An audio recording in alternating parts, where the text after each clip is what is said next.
Hi friends, welcome back to our channel. இன்னைக்கு இந்திராஸ் கிச்சனில் நம்ம என்ன பார்க்க போறோம்னா வெஜிடபிள் பஃப். வாங்க வீடியோக்குள்ள போகலாம். ஒரு மிக்சிங் பவுலில் 1.5 கப் அளவுக்கு மைதா மாவு ஆட் பண்ணிக்கலாம். மாவுக்கு தேவையான அளவு உப்பு ஆட் பண்ணிக்கோங்க. இதெல்லாமே நல்லா கலந்து விட்டுக்கோங்க. கொஞ்சம் கொஞ்சமாக தண்ணி ஆட் பண்ணி சாஃப்ட் டோவாக எடுத்துட்டு வந்துடுங்க. இப்போ நல்லா சாஃப்ட் டோ வந்துருச்சு. இதை 2ஆ பிரிச்சுக்கலாம். 2ஆ பிரித்த மாவு நல்லா ஸ்ப்ரெட் பண்ணிட்டு இந்த மாவு மேல ஃபுல்லாவே பட்டர் அப்ளை பண்ணிக்கோங்க. அப்ளை பண்ண மாவு மேல நம்ம இன்னொரு செட் ரெடி பண்ணி வச்சிருந்தோம். அதை இது மேல பிளேஸ் பண்ணிட்டு மறுபடியும் இது மேலேயும் பட்டர் ஃபுல்லா ஸ்ப்ரெட் பண்ணி அப்ளை பண்ணிக்கோங்க. இப்போ இதை டாப்ல இருந்து ஃபோல்ட் பண்ணிக்கோங்க. பாதியா ஃபோல்ட் பண்ணிட்டு அது மேலேயும் பட்டர் அப்ளை பண்ணிக்கோங்க. அதுக்கப்புறம் அந்த அதர் எண்டையும் ஃபோல்ட் பண்ணிட்டு அதுலயும் பட்டர் அப்ளை பண்ணிக்கோங்க.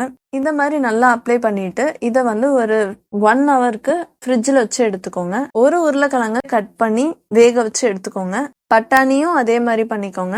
8 to 10 பீன்ஸ் கட் பண்ணியிருக்கோம். அரை கேரட்டை குட்டி குட்டியா கட் பண்ணி எடுத்து வச்சிருக்கோம். 8 பல் பூண்டை குட்டி குட்டியா கட் பண்ணி எடுத்து வச்சிருக்கோம். ஒரு வெங்காயத்தை குட்டி குட்டியா கட் பண்ணி எடுத்து வச்சிருக்கோம்.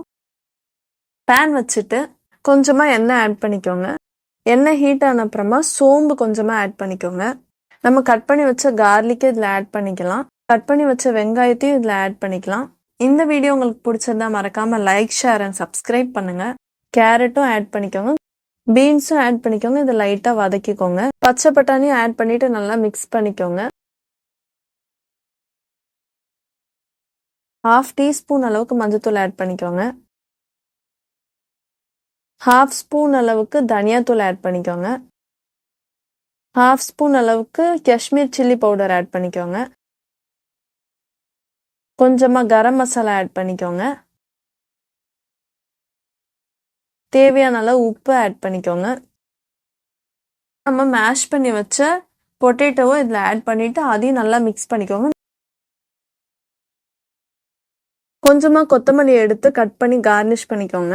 ஸ்டவ் ஆஃப் பண்ணிட்டு இறக்கி வச்சிருங்க. நம்ம ஸ்டஃபிங்குள்ளதை ரெடி பண்ணியாச்சு. இப்போ நம்ம ஃப்ரிட்ஜ்ல இருந்து எடுத்த அந்த மாவை மறுபடியும் செகண்ட் ரவுண்டு அது மேல பட்டர் அப்ளை பண்ணி ஃப்ரிட்ஜில் வச்சு எடுத்துக்கோங்க. அதுக்கப்புறமா தான் இந்த மாதிரி நாங்க கட் பண்ணி எடுத்து வச்சிருக்கோம். ஸ்டஃபிங் எல்லாமே ரெடி பண்ணிட்டு இதை க்ளோஸ் பண்ணியாச்சு. இது மேலேயும் பட்டர் நல்லா அப்ளை பண்ணிக்கோங்க. இட்லி தட்டிலே எடுத்து வச்சாச்சு. இட்லி குண்டா கீழே சால்ட் போட்டு 15 மினிட்ஸ் கொஞ்சம் ஹீட் பண்ணிக்கோங்க. க்ளோஸ் பண்ணிட்டு நேரா இட்லி பிளேட்டை பிளேஸ் பண்ணிடுங்க.